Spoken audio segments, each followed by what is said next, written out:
Seguimos acá en Superlógico, el análisis periodístico de la semana con nuestro diálogo de la semana, invitado acá al piso de Keops 90.1, el diputado bonaerense, como anunciamos, Juan Amondaray. Juan, ¿cómo te va? Gracias por haber venido. Bien, ¿cómo estás vos? Ahí justo estábamos hablando fuera de micrófono de lo más resonante en la política nacional que sucedió esta semana, hablando de escenarios electorales, de lo que pasó en Santa Fe, con esta cuestión de los votos faltantes que se contaron, no se contaron, existen, no existen, hubo fraude, no hubo fraude. ¿Cuál es tu análisis respecto a eso? Mirá, yo constaté todo porque estuve el sábado y todo el día el domingo, terminamos a las 5 de la mañana, y pues nos volvimos para La Plata, fuimos a colaborar con nuestro candidato en Rosario. Acá lo que pasó es una cosa que en la provincia de Buenos Aires pasa siempre, que es que del total de mesas, la gran mayoría se pudo escrutar, digamos, no escrutar, sino contabilizar los certificados, y hubo algunas que por error en los telegramas, etcétera, o otro problema, porque las autoridades de mesa metan toda dentro de la urna y la sellan, no se pudieron escrutar. Normalmente en la provincia de Buenos Aires, la noche de una elección se escruta entre el 80 a 85% de las mesas. Claro. Y después, en la semana, van terminando de escrutar las mesas y después se hace todo un recuento. El conteo definitivo. Exactamente.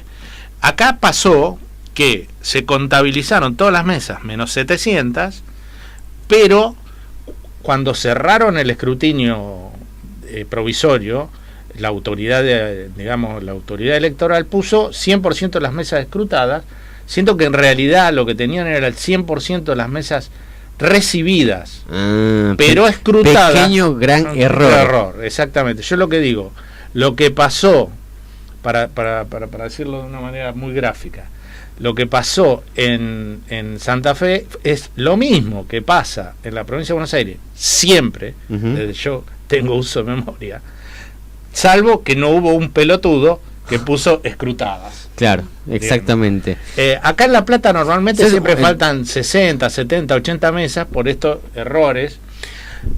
Pero lo más interesante, y después, claro, hay toda una campaña que dice que hay fraude, etcétera, etcétera, etcétera. La verdad, para mí no hubo ningún fraude. Lo que hubo fue este error, que evidentemente es un error de la autoridad electoral, pero que ahora se va a terminar de escrutar todo, porque están todas las urnas con los telegramas y los certificados de escrutinio, y calculo yo que en 2 o 3 días van a terminar. ¿Y vos pensás que cambia el resultado electoral? Sí, probablemente cambie, te explico por qué. Porque de las 700, 800 que hay sin escrutar, 400 y pico son de Rosario. Y yo que estuve en Rosario, yo tenía 8 escuelas a cargo. Sí. Que estuve en Rosario, vi que en todas las mesas el Frente Progresista le sacaba más o menos una diferencia de 30, 40 votos a Del Cel, siendo que Del Cel su fuerte lo tenía en el interior, claro, y un poco menos que en Rosario, en Santa Fe. Así que yo creo que si la mitad de las mesas son de Rosario, probablemente, como la diferencia fue muy exigua, 4.500 votos, puede ser que cambie. Pero bueno, se ha hecho toda una instalación como que un fraude, etcétera, etcétera. Yo creo que también tiene que ver con que esa noche muchos de los que estaban en el PRO sabían, entre ellos Reutemann, que cuando le preguntaron cómo vio el triunfo, dice, bueno, todavía falta mucho. Sí, fue más cauto. Se fue mucho más cauto. Sí. Tenían más o menos articulado que esto podía ser así, porque nunca se escruta al 100%, claro, y menos en una noche. Es imposible. Porque siempre hay errores. Aparte el sistema, el sistema que es de boleta única, es un sistema muy complicado. Yo sinceramente me parece que es un sistema que no sirve, porque hay que estar muy, muy entrenado para saber cómo votar. Porque claro, como no hay boleta previa, uno va a la mesa y ahí ve por primera vez el instrumento donde tiene que votar. Entonces son 5 boletas, porque hay 5 categorías, cada una tiene una boleta distinta. Hay una boleta de gobernador, una de senadores, otra de diputados, otra de concejales y la de intendente. La gente agarra esas boletas y empieza a ver en cuál vota, en cuál no vota.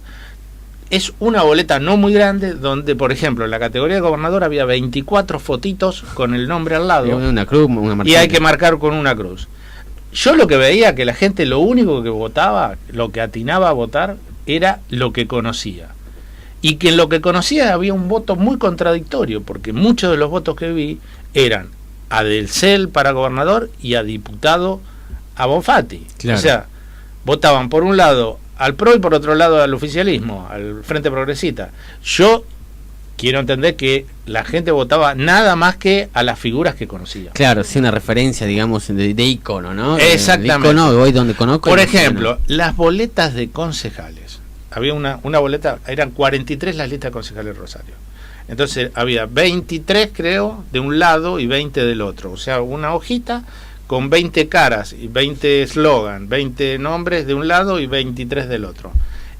La gran mayoría de la gente directamente no las votaba. Claro. Una cuestión preocupante, porque también... Sí, a mí me parece que hay, digamos, o sea, si el método para mí no es bueno, pero además de eso, creo que si no se hace una docencia muy, muy importante... Tiene que trabajarse en la escuela todo eso, ¿no? Antes, trabajarse en la escuela, etcétera, etcétera. A largo plazo. Es muy difícil de implementar. Inclusive era complicado el escrutinio para las autoridades. ¿Por qué? Porque ante tanta cantidad de listas, digamos, yo por ejemplo había mesas que se cerró la elección a las 6 y se terminó de contar a las 2 de la mañana. ¿Cómo puede ser eso? No imagino eso. ¿Por qué? Y porque muchos votos anulados, muchos votos impugnados, muchas listas, por ejemplo, había fuerzas que tenían listas solamente en concejales, digamos, y no tenían ninguna más. Claro. O sea, había mucha diferencia entre las listas provinciales y municipales y mucho error. Por ejemplo, muchas listas en las cuales se votaban 2 candidatos a gobernador, o sea, dos marcas. Claro, y ahí es impugnado. Eso es impugnado, hay que impugnarlo. Y hay que, claro. O 2 candidatos a intendente. Es decir, muy complejo lo vi. Y yo tengo muchas elecciones arriba del lomo. ¿Y vos pensás que, bueno, vos vas a estar atrás de la elección nacional, sobre todo en la provincia de Buenos Aires, en agosto, en Las PASO, en el terreno donde no existe la boleta única, es muy importante también la fiscalización, ¿no? Bueno, es más importante la fiscalización, porque en el otro sistema, en este sistema, la fiscalización en realidad prácticamente no existe. Es decir, los fiscales van a las 6 de la tarde. Sí, para que estén, para que estén en el recuento. Pero durante el día no tienen absolutamente nada que hacer. Así que, por momentos, los únicos fiscales que había éramos nosotros, porque estábamos en Rosario. Sí. Digamos, a dónde nos íbamos a ir. Pero de los otros partidos, inclusive no había fiscales de los otros partidos. Había por ahí 2 o 3 personas por escuela del PRO, 2 o 3 personas por escuela del Frente Progresista o de la Fuerza, pero no es que, como acá, que se fiscaliza a la mesa claro, desde la mañana hasta que termina.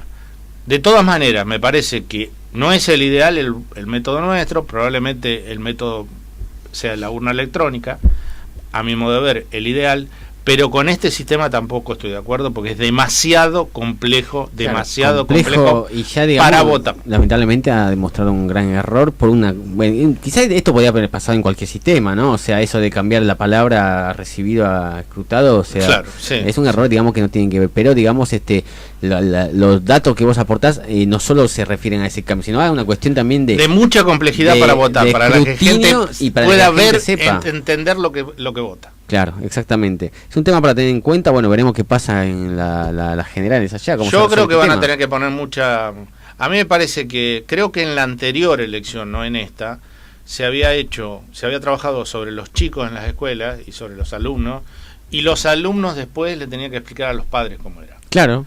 Bueno, pero en esto creo que no se hizo, probablemente porque se habrá supuesto que, como era la tercera vez que se hace, ya estaba y claramente no está la gente capacitada. Es como las PASO todavía la mayoría no sabemos cómo funcionan. Exacto. O sea, y hablo de gente que se informó, inclusive los políticos mismos no tantearon todavía el resultado real de las PASO. Exacto.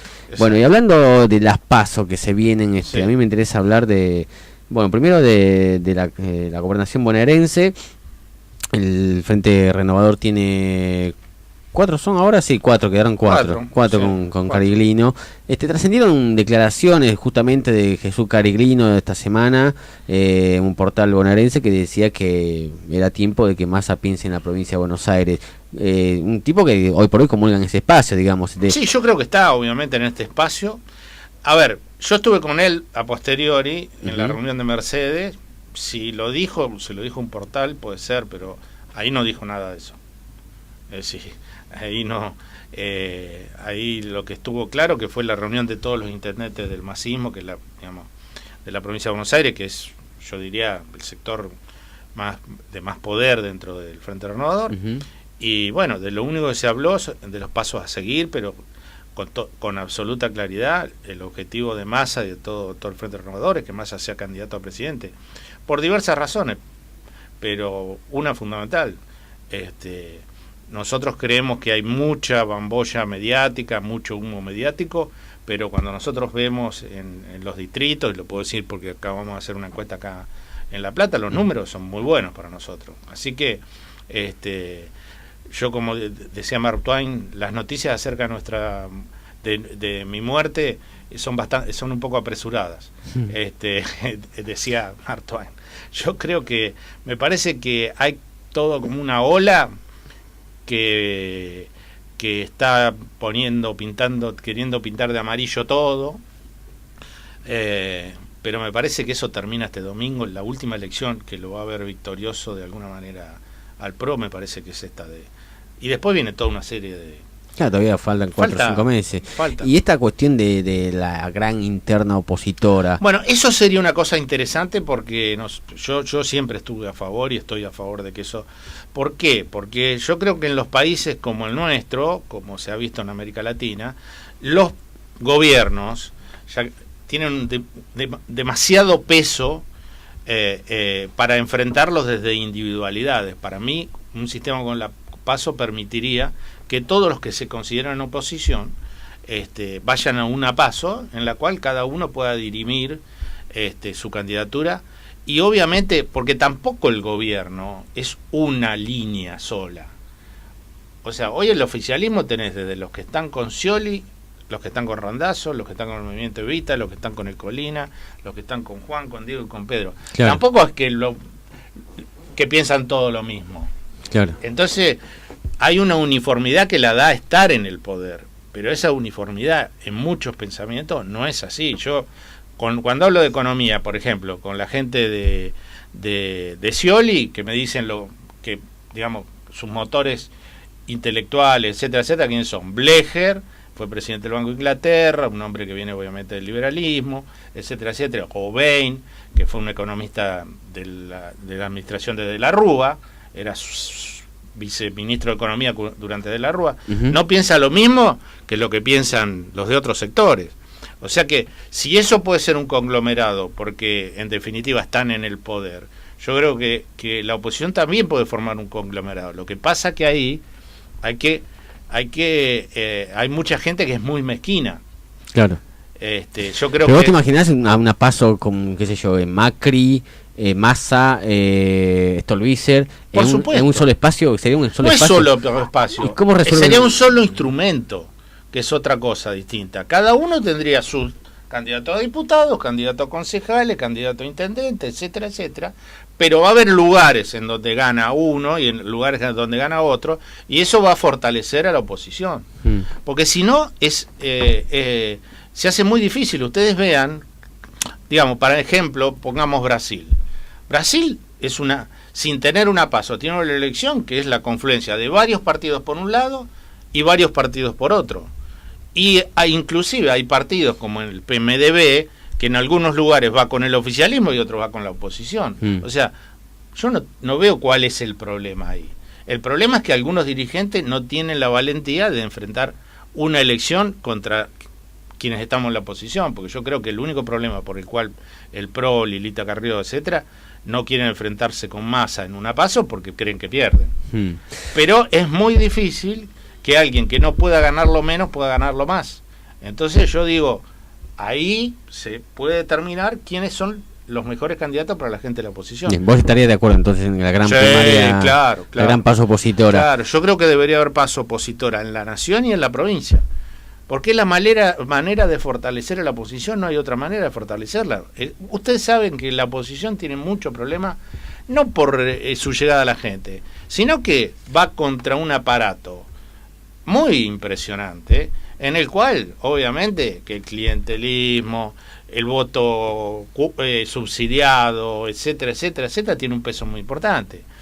En Brasil la oposición se juntó toda con Aécio Neves, bueno, fue muy pareja la elección, pero no es fácil. Yo creo que ese sería el mecanismo. No creo que se animen. Por eso, el objetivo del Frente Renovador, yo no tengo ninguna duda que lo vamos a lograr, es estar en el balotaje y representar a la oposición, porque creemos que el mejor candidato para ganar al oficialismo es Massa, y porque además creemos que el Frente Renovador gana en los lugares en donde se decide la elección. Bien, y la cuestión de la gobernación, digamos, en el escenario actual coyuntural, donde 4 candidatos quieren ser, bajó la interna, digamos, la espuma era interna, los cruces ya no son más, también se dice que de Narváez por ahí, en estas versiones periodísticas, no está tan perfilado como habían pensado. ¿Cuál es la situación de la interna por la gobernación bonaerense con 4 candidatos? ¿Van a haber fórmula? ¿Van a competir todos? ¿Cómo? Yo sinceramente creo que esto va a terminar en 2 candidatos. Pero bueno, es mi opinión, mi impresión. No creo que sea tan complicado también, tampoco. Por ejemplo, el Frente para la Victoria el día de hoy tiene 12 candidatos. 12. Que son todos hermanos. Son 13 en realidad, más todavía. 13, son 13, bueno, una locura. Que son todos hermanos, son todos amigos, salen a cenar juntos con la señora, etcétera. No, también disputan. Lo que pasa es que cuando entre nosotros disputamos, es un caos. Cuando disputa el oficialismo es el juego democrático. No es así.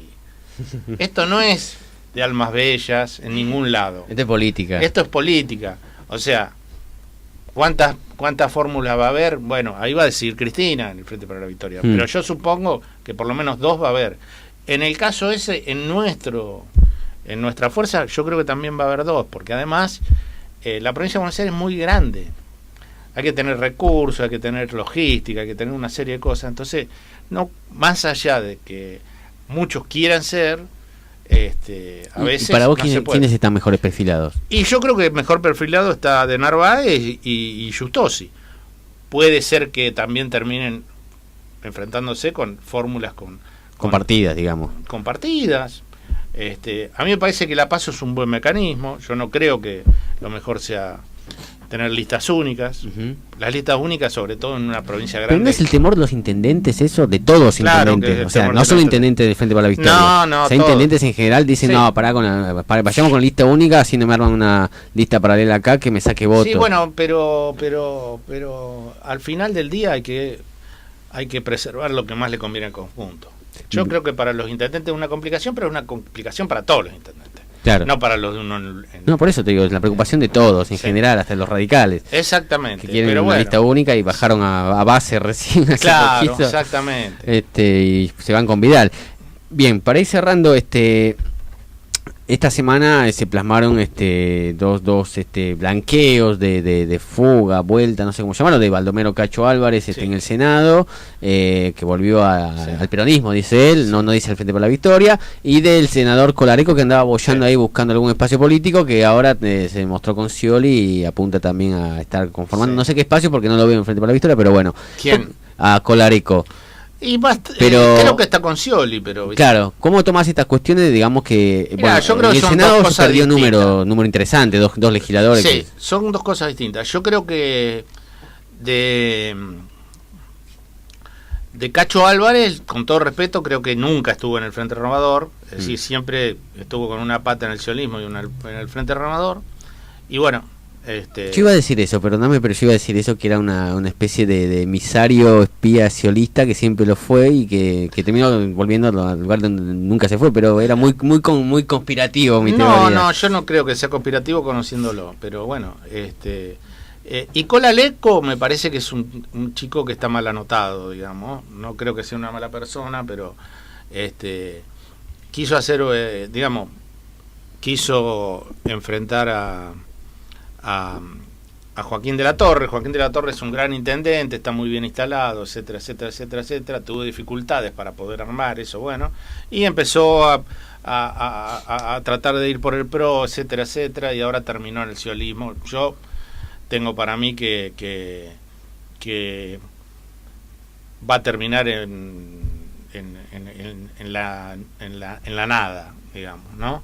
Porque además el ciolismo tiene candidatos, etcétera, claro, tiene 4 o 5 candidatos, sí, claro, la victoria tiene... Exactamente, me parece que es, no digo que sea una mala persona para nada, digo, pero me parece que es un chico que no tiene la madurez necesaria para tomar las cosas. Pero es un llamado de atención, digamos, estas 2 fugas. Bueno, mira, yo creo lo siguiente, yo creo que el Frente Renovador es una fuerza que se formó hace poco tiempo, hace 2 años y pico, y que tuvo un carácter bastante aluvional, digamos, ¿no? Bueno, cuando llegan los momentos de las elecciones, están los que priorizan sus intereses de largo, mediano plazo como fuerza, y están los que priorizan los intereses inmediatos. Bueno, yo me parece que estos casos son gente que privilegia intereses inmediatos o que comete errores políticos, porque, por ejemplo, Gustavo Pose, que es un buen intendente, etcétera, etcétera, se fue creyendo que iba a ser el articulador de un acuerdo entre el PRO y el Frente Renovador, etcétera, etcétera, y ahora se tiró una pileta que no tiene agua. Sí, ahora ni los radicales ni ahora el PRO. No lo quiere llevar nadie. Sí, digamos. sí, eso es cierto. La política es una construcción que hay que tener paciencia, hay que pensar en el corto plazo, pero también en el mediano y en el largo, hay que tener conducta, hay una serie de cosas. Yo, las personas que son, ¿cómo podría decir?, perejil de cualquier salsa, no me gustan demasiado, ¿viste? Hay tipos que viven en esa lógica. Para poner un ejemplo, que han sido candidatos de 8 partidos distintos. No se me ocurre ahora. Bueno, hay un platense, por ejemplo, de eso, Raimundi. Yo, para mí, no sé si 8, pero 6 por lo menos. Digo, yo la verdad que yo no los respeto. Bien, es una buena conclusión. Bien, vamos cerrando. Acá recordemos que estuvimos hablando con el diputado bonaerense y platense, también ciudadano platense, Juan Amondaray. Bueno, para ir terminando la entrevista, se vienen los Boca River. ¿Cómo te ves? Vos sos hincha de Boca reconocido, sí, 3 partidos al hilo. Y yo me veo muy bien, este es un gran momento de Boca. Por suerte, este año pudimos terminar con un ciclo que se había llevado en el tiempo más de lo necesario, que a veces eso puede entenderse porque hay figuras en el club, estoy hablando específicamente de Riquelme, que claro, ha sido un extraordinario jugador, probablemente el mejor de Boca de toda la historia, para mí después de Rojitas, pero por lo menos en el podio, digamos, y Bianchi, que nos dio muchísimas alegrías, pero sinceramente me parece que hay momentos en los cuales hay que cambiar el fútbol, y esta última administración de Angelici no tuvo la necesaria fuerza para cambiar rápidamente, fue haciendo experimentos, alargando las cosas, y eso se iba deteriorando. Ahora tenemos no un equipo, tenemos un equipo, casi 2, pero de buenos jugadores, muchos de buenas compras y otros muchos que se han hecho en el club, pero lo que se le ve al equipo y al director técnico es que tienen hambre de gloria. Eso es bueno, ¿no? Y eso es lo que le faltaba. Eso es lo que le faltaba a Boca. Eso es lo que, bueno, acá somos el mayor hincha de Boca, nuestro operador Marquito Cardoso también es hincha de Boca, yo soy hincha de Boca, vos sos Nina. Tenés un lado bostero ahí en tu corazón. Un pie. Bien, muy bien. Así que es un programa bostero. Bien, muchas gracias, Juan, por haber venido. Será hasta una próxima oportunidad. Así que, bueno, estamos acá estuvimos acá dialogando con el diputado provincial Juan Amondaray de muchos temas, muchos títulos. Gracias por todo, gracias por venir. Bueno, vamos con un temita musical. Ya estamos ahí en el último tramo de Super Lógico. Se viene Patricio Rey, Ricota, Mariposa, Ponte en Club.